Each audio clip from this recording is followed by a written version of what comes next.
أعوذ بالله من الشيطان الرجيم.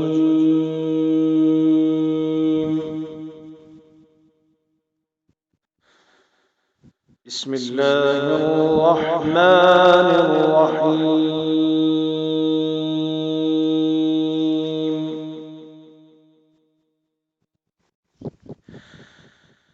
ألف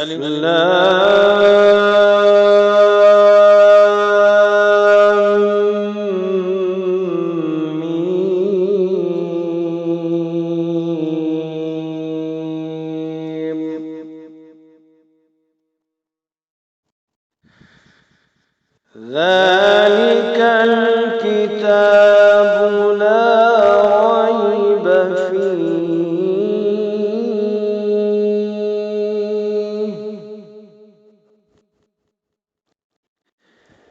فيه هدى للمتقين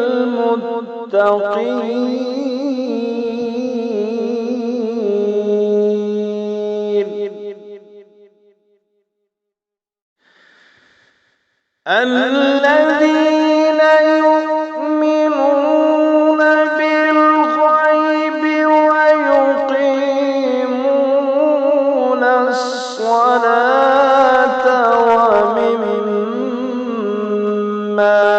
رزقناهم ينفقون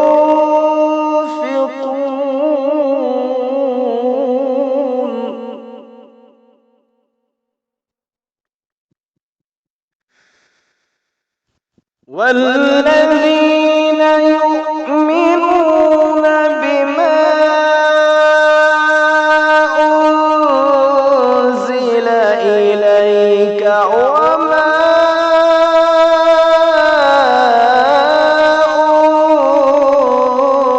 أنزل من قبلك وبالآخرة هم يوقنون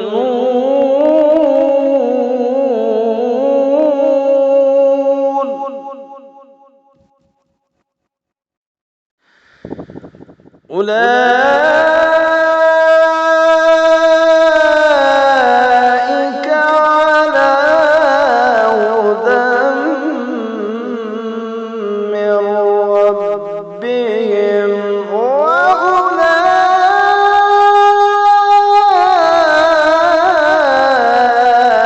هم المفلحون.